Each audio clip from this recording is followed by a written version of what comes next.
Pozdravljeni. Prebrala vam bom dva kratka odlomka iz svojih prevodov himne Demetri in himne Hermesu.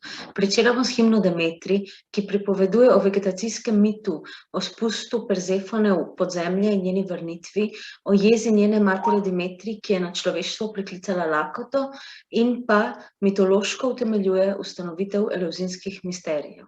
Odlomek se začenja v trenutku, ko je Hado odnesel Persefono in ko o tem izve njena mati Demetra ter jo začne iskati po svetu. Dokler je boginja še videla zemljo in zvezdno nebo, morje z močnimi tokovi, polno rib ter sončne žarke, dokler je še mislila, da bo spet videla ljubo mater in rod večnih bogov, ji je upanje še slepilo mogočnega duha, čeprav je bila hudo nesrečna. Vrhovi gora in globine morja so zadoneli od njenega nesmrtnega glasu in zvišena gospa mati jo je zaslišala. Ostra bolečina ji je prebodla srce, z lastnimi rokami si je z božanskih las strgala tančico, ramena prekrila s črnim ogrinjalom in se kakor ptica roparica pognala čez kopno in morje ter jo iskala. Toda nihče ni hotel povedati resnice, ne smrtni človek, ne nesmrtni bog, niti ni k njej priletel noben ptič, kot so v resnice. Potem je mogočna gospa Deo 9 dni tavala po svetu z gorečimi baklami v rokah. Ta čas ni zaužila ne ambrozija, ne sladkega nektarja, ker je žalovala in ni telesa potopila v kopel.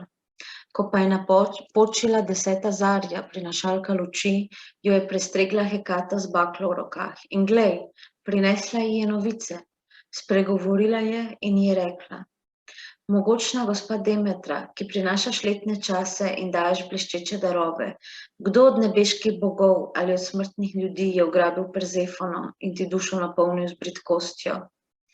Slišala sem njen krik, nisem pa videla na lastne oči, kdo je to bil. Takšna je, na kratko, vsa resnica. To je rekla Hekata.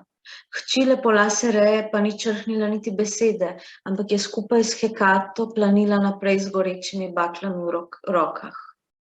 Prispeli sta k Heliju, ki bdi nad bogovi in ljudmi. Stopili sta pred njegove konje in nebeška boginja je rekla: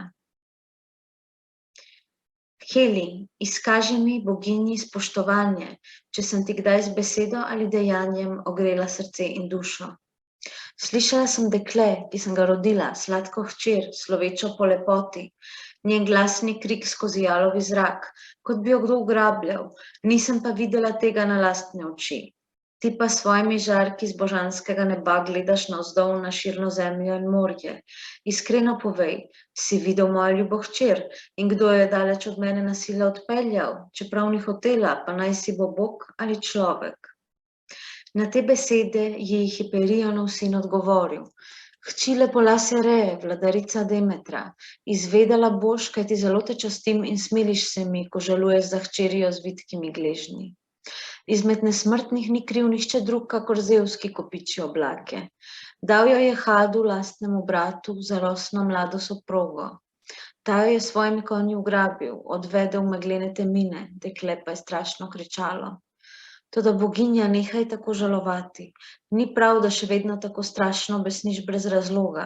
Saj ni neprimeren za tvojega zeta nesmrtni Had, ki vlada mnogim, tvoj lastni brat iz istega semena. Kar pa zadeva časti, dobil je svoj delež, ko so v začetku svet razdelili na troje. Njegov delež je vladati tem, med katerimi biva. To je povedal in pognal konje v dir. Na njegov klic so okretni voz hitro ponesli kot ptice z razprtimi krili. Njej pa je prsi zarila še strašnejša, bridkejša žalost. V himni Hermesu, najdaljši izmed ohranjenih homerskih himn, se vse dogajanje vrti okrog prvih dni življenja novorojenega Hermesa, ki se naravnosti zibelke poda v pustolovščino.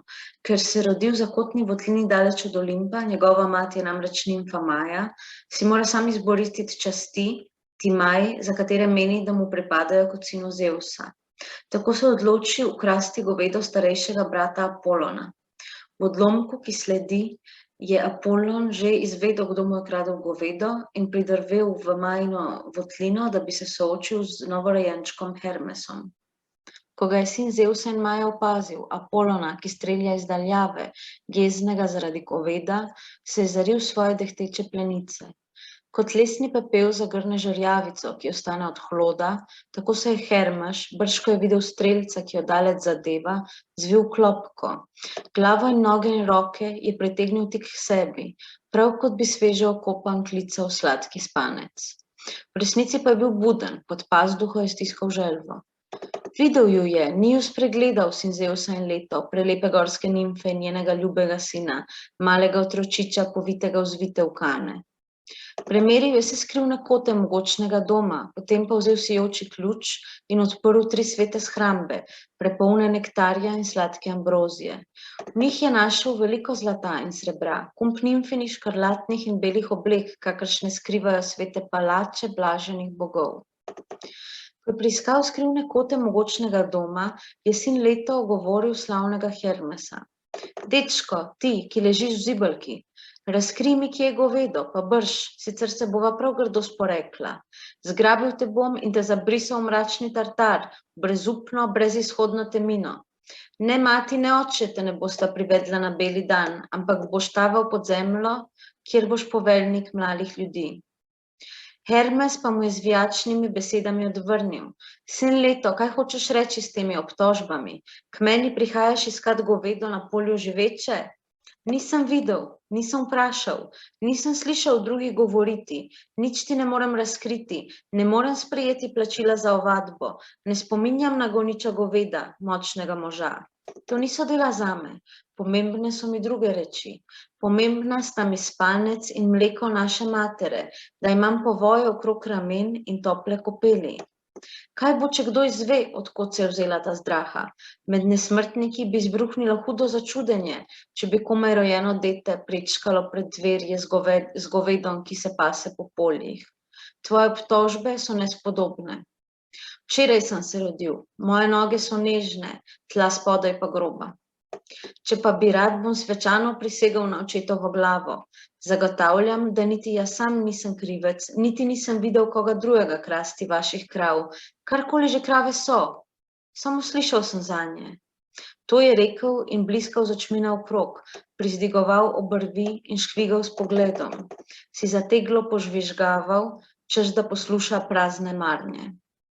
Apolon, ki strelja od daleč, se mu je blago zasmejal in rekel: O bučka, zvijačni slepar, močno se mi zdi, da boš še marsikdaj vlamljal domove, kjer dobro živijo, po noči pa boš še marsikoga pustil sedeti na tleh, ko mu boš neslišno izpraznil hišo, če ti že zdaj tako teče jezik.